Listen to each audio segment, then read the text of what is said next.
So, if you found someone that has 10 grand and they were like, you know what, I'm thinking forced air or going with some kind of a stroker kit, what would you say put your 10K towards?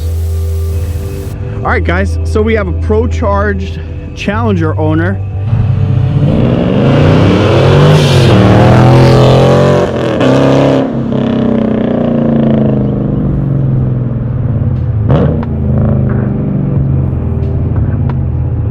And he's gonna give me his impression on what he thinks of the 397.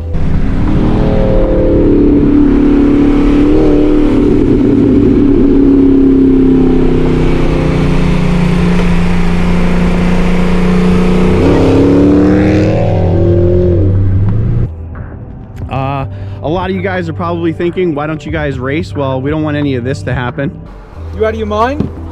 Get Sorry, your license, registration, insurance card out. Don't even show me the card. I'm telling you right now.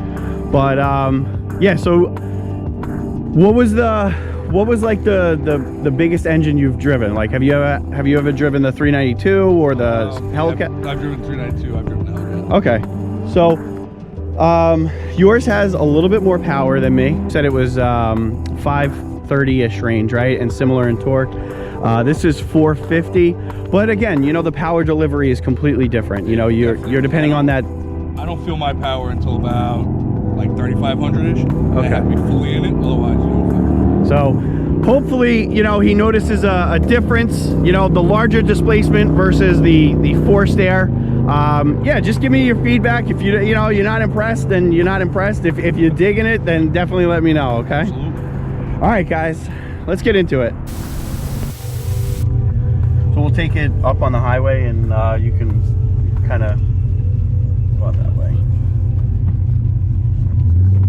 Oh yeah, just instantly. Mine takes off like a slug. Like when we're driving it normal. Use the Queens.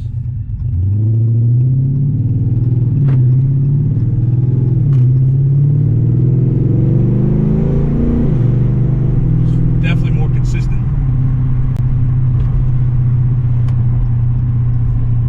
Down here, going exit and come around. Yeah. So you're used to driving a manual too. Yeah. So this is a little different. Driving it every day. Yeah, go for it. This is a great acceleration ramp.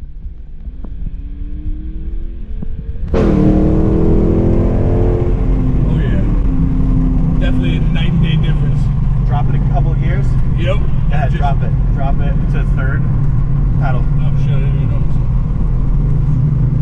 Where's the gear going. itself? Oh, there it is. There you go.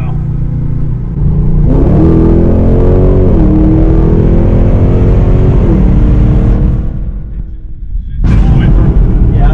Oh yeah. This guy's exhaust is hanging on the floor. So, like, the delivery of the power is completely It's different, just right? Instant. Yeah. Even in the higher gear, you hit it, and it feels like it wants to still go. With the forced air, it's definitely not like that. You have to drop down to like third, fourth gear, especially at a higher speed. You have to get the RPMs up for it to go. With this, it feels like it just wants to go. Even now, like 2,000 RPM, you hit it, it just drops and goes. Yeah. I like that. Who tuned this? This is Genetti Racing. So it's got it's in Waterbury, Connecticut. Okay. So we put the a cam in there that he did. It's his cam. He pretty much took a 392 Arrington stroker kit, bored out the cylinders, and kind of just made it, you know, his own. You know, completely you can't custom. Just have a 392. You gotta have a. Oh, you gotta go a little bit extra. You know. Is it this one to come around? I don't know what that No, it's the next one.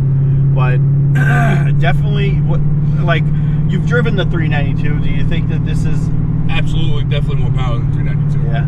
Also, the ones that I've driven were also stick as well. So. Okay. And even with the Hellcat, I've never driven the automatic 392 or the automatic Hellcat.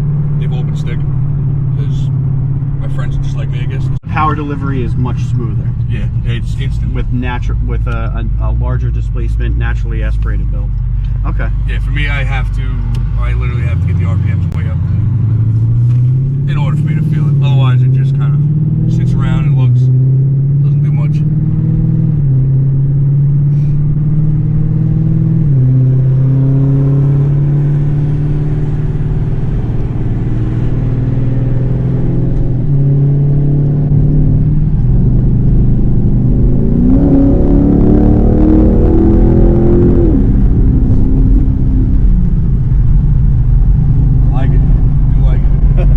like it a lot. You know where that's from? I like it a lot. Dumb and Dumber. Haven't seen that movie in years. Oh man, these Mopars are so much fun though. They are. And I've been dabbling with the idea of getting rid of mine and getting a Corvette. Okay. And it's just, You can't. I've never driven one. I don't know, so that's why I can't really put that out there and say it yet. But The Vet is nice. it is. You know, but I love the fact that with these Mopars you get not only the straight line performance, but you're also getting the comfort and the space to have other people in it. Also, I love the look too, you know? Yeah, the comfortability for a daily drive is good. I've heard. Like with a Vet, you're not going to be able to store. I've heard that it's very tight to get into. I've never been in one. Yeah. But I've heard it's just not comfortable to get into every single day. Yeah. Which I can see, and I'm a big boy too. So I love the Vet. You know, I'm no Chevy hater. Let me tell you, getting a mid 2000s, like a 09 Vet with an LS engine in there, they can boogie, and you're getting a lot of bang for the buck. But what are they? 565, I think, from the factory. yeah, and the price tag on them is like 20 grand, 25 grand. Like that's hard to beat, man. I'm sure they're gonna go down with the C8s that just came out. Yep, I'd be willing to bet they're gonna go down. definitely. What's gonna do? All right, so now that you've driven the 397, if someone's looking for a stroker kit or going forced air, what are you thinking? What would you? Me personally, I think it's. I mean, you could go either way, because I feel like if you're going with the stroker kit, you're preparing for the forced air. Yep. But if you have a 5.7, it can handle the forced induction, so I feel like you're pretty much golden either way you go. Because that power is fun. So, if you found someone that has 10 grand and they were like, you know what, I'm thinking forced air or going with some kind of a stroker kit, what would you say put your 10K towards? I would probably go to a stroker kit first. And then get forced air down the line. Right now, you're ready for Procharger, whatever you're gonna go, you're ready for it. Me, I'm waiting till my motor blows up until I get the stroker. So you think it's a wiser decision it's to build up that motor, get the stroker kit. It's definitely smart enough. Forge it, stroke it first. But you know, sometimes you just want to have fun and live on the edge. Play with fire a little bit, right? Yeah. All right. I'll tell you, it's fun though, right? To have that instant power of the larger displacement. And the automatics too, they just shift so quick. Yeah, the 8-speed is golden. Yeah.